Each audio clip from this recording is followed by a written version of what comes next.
Considere uma partícula de massa m em movimento confinado a uma dimensão, que incide com energia total E sobre uma barreira de potencial genérica ilustrada na figura abaixo. Então aqui ele dá o formato do potencial, que é representado por essa curva azul, e aqui a energia da partícula. A primeira coisa que eu queria notar é que aqui dentro ele colocou esse potencial tracejado. Eu acredito eu que para representar a discretização das energias. Mas, pois bem, vamos analisar as afirmativas. 1. A função de onda da partícula e a sua derivada espacial de primeira ordem são contínuas em todos os pontos para um potencial suave como o da figura. Contudo, se a barreira apresentar descontinuidades, tanto π quanto sua primeira derivada serão descontínuas nos pontos de descontinuidade potencial. Então, isso aqui está errado. Por quê?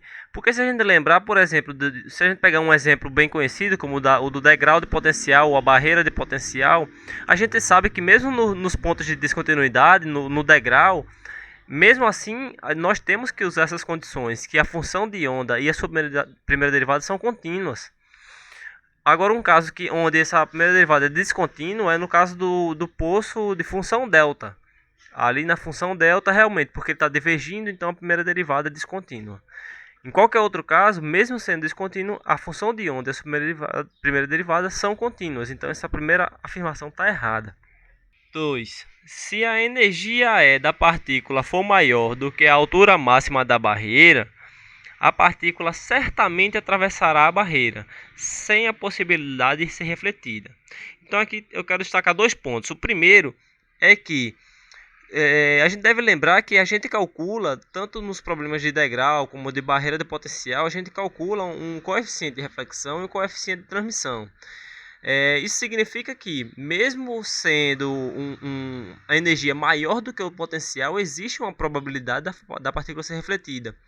Isso é caracterizado pelo fato da mudança. Se você muda o valor do potencial, então ali naquele ponto existe a probabilidade dela ser refletida e existe uma probabilidade dela ser transmitida. Então essa aqui está errada, né? A gente tem sim a possibilidade dela ser refletida, mas também tem a possibilidade dela ser transmitida. Vamos analisar a questão, o item 3. Se a energia da partícula for menor que a altura máxima da barreira, seria esse caso que está sendo representado aqui, né? O fenômeno de tunelamento quântico sempre pode acontecer, e a sua probabilidade de ocorrer depende, primeiro, aqui ele fala sempre pode acontecer. Isso aqui é arriscado, né? Dizer que algo sempre pode acontecer, mas o fenômeno de tunelamento significa que ele chegou aqui, deu uma decaída aqui dentro, mas conseguiu ultrapassar, né? Significa que ele tunelou ali. Ok, aí depende do valor da altura máxima da barreira e da energia da partícula, independente da forma do potencial. Isso aqui eu marcaria errado por dois motivos. Primeiro, essa palavra sempre, é arriscado dizer que algo sempre pode acontecer. E a segunda é porque ela fala que independe da forma do potencial, né? Na verdade, para ter tunelamento, então a gente tem que ter um potencial aqui bem definido. Se isso aqui fosse para o infinito, então na verdade não ia ter tunelamento nenhum, né? Como o caso do poço de potencial infinito. Então depende sim da forma do potencial. Então essas três alternativas estão incorretas. Seria a resposta letra E dessa questão.